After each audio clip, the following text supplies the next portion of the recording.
Welcome to the WRAL Daily Download. I'm Grace Holland. On Thursday, UNC System's Board of Governors will vote on whether to repeal DEI policies for all of the state's universities. Some believe these policies aimed at stopping discrimination and promoting fairness are unnecessary, costly, and political. But this week, calls to support these programs have grown.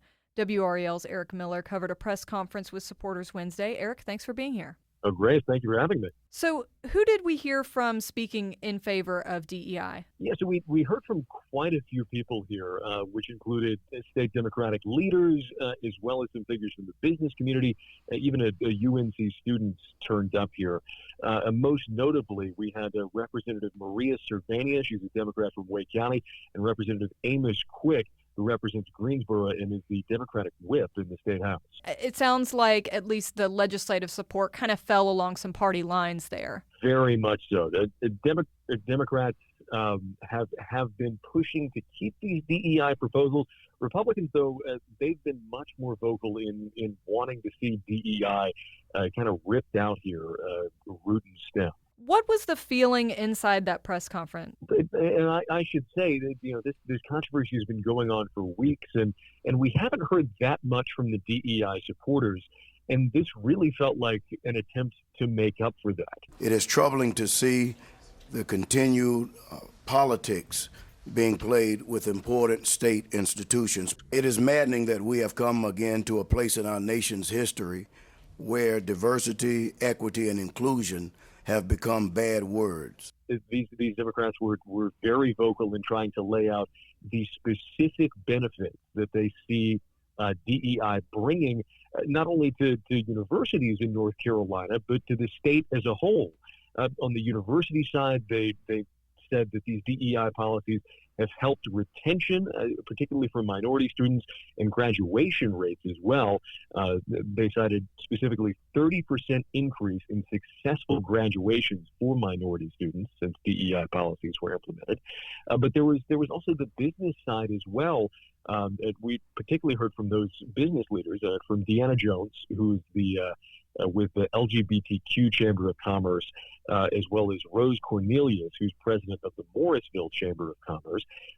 Both of those women pointing out that DEI, in their view, has helped attract businesses to this state and keeps them coming back. One of the things that came up in this press conference, and is sort of a specter that often haunts these culture war issues every time they come up here in the North Carolina legislature is the long shadow that's cast by the bathroom bill, House Bill 2, passed in 2016. Democrats were quick to bring that up.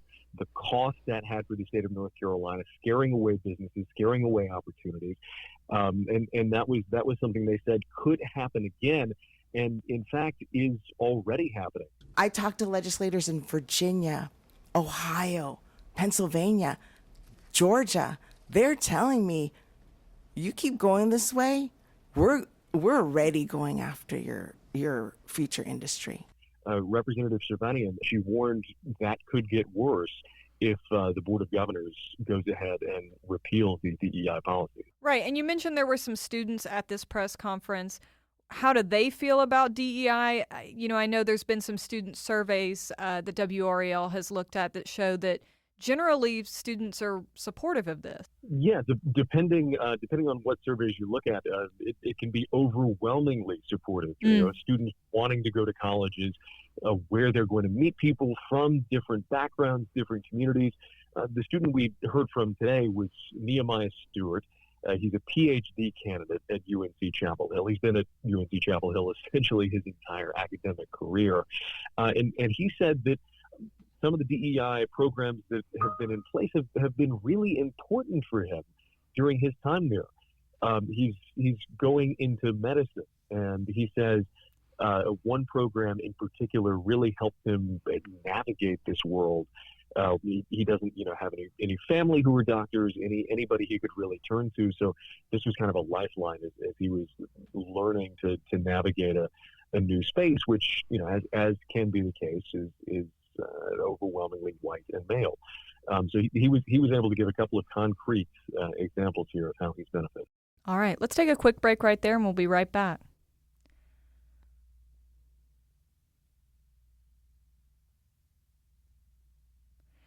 Eric, before the break, you were talking about how these Democratic lawmakers talked of potential consequences of pulling out DEI. And it makes me wonder again, for our listeners, what is the argument against DEI and what was the response to this press conference? So the argument against, we've been hearing from Republican leaders as well as from members of the Board of Governors who oversees the UNC System and the Board of Trustees at UNC Chapel Hill. Both of those boards are by and large appointed by the Republican-controlled legislatures here. And they've argued that these policies stifle debate on college campuses, particularly around issues like race or gender or LGBTQ rights. They've also argued that they're a tremendous waste of money. That was something that we heard from House Speaker Tim Moore. He said the number he's heard is that DEI costs the UNC system about $90 million a year. Which is a staggering amount that could be put toward actually improving educational access to students, reducing cost, a lot of other things that are better uses of money. So, Eric, we expect this to be a pretty quick vote on Thursday to repeal DEI. Are there any steps that supporters of DEI policies are planning to take from here? Yeah, so the Democrats in this press conference this morning, they laid out a couple of things.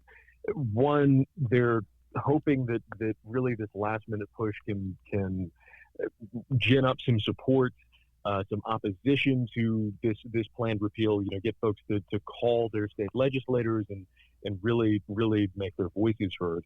But they also laid out some quote-unquote solutions that they would like to see here, one of which is the creation of a workforce development committee in both houses to try to preserve a lot of the positive business aspects of DEI.